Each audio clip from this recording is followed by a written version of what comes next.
Secretary of State John Kerry announced yesterday the U.S. will take more refugees than planned, up to 85,000 in 2016, after bipartisan criticism that the U.S. is not doing enough. I'm joined now by Daniel Serwer, former State Department Special Envoy, currently Professor, Director of Conflict Management at the Johns Hopkins School of Advanced International Studies, a scholar at the Middle East Institute. Well, Dan Serwer, can the U.S. even manage this? Because I've interviewed Syrian refugees who are still waiting in limbo. There's a backlog even of the 10,000 from Syria that we were supposed to be taking in, or that we were talking about taking in. There's a backlog even of the current number, the hundreds, because they don't have enough Arabic speakers, they don't have screeners. There are others, security concerns, concerned about infiltration from ISIS. How are we going to manage this commitment?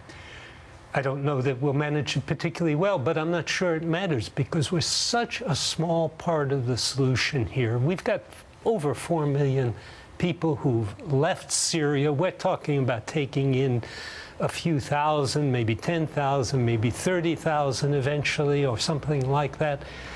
We're nothing in comparison to the problem, which is a political problem in Syria and has to be resolved inside Syria. So this is not Europe's problem. We know there's a big meeting on Wednesday, the European Commission. Europe has had differing responses. Obviously, this is a political challenge to, the European Union. That said, Syria is, as you point out, the issue that none of us have addressed for years. That's the big problem. And the big problem is a proxy war in Syria between Saudis and Iranians, a rebellion within the country against a cruel and harsh dictatorship that cracked down very hard on non-violent demonstrations. We've got a serious problem inside Syria that has now generated the Islamic State, and we don't seem to have any means adequate to deal with it. And what is our game plan with Putin? What is Putin's game plan? Well, hard to tell what Putin's game plan is, but this deployment of Russians to Syria is a sign of a weakness in the Syrian regime. If the Russians were confident that the Syrian regime could protect the Russian port at Tartus, they wouldn't be putting 1,500, 2,000 Russians in harm's way. So it's a sign of weakness of the regime.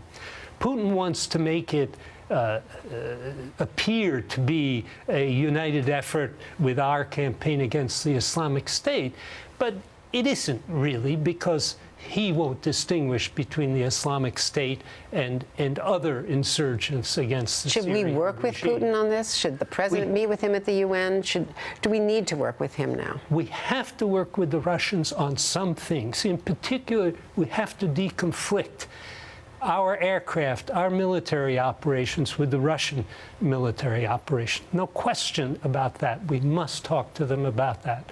But whether the cooperation can be extended any farther than that depends on whether the Russians are willing to give up on Bashar al-Assad. And I don't think there's any indication that they're willing to give up on him. And all the signals coming from John Kerry is that we are now resigned to dealing with Assad for the future. We'll have to deal with Assad as long as he's there, but I think it's quite clear to the Americans also that this rebellion in Syria can't end with Assad still there. Assad cannot assert control of the whole territory of Syria. This opposition will continue fighting as long as he's there. So we're still at an impasse with the Russians and the Iranians.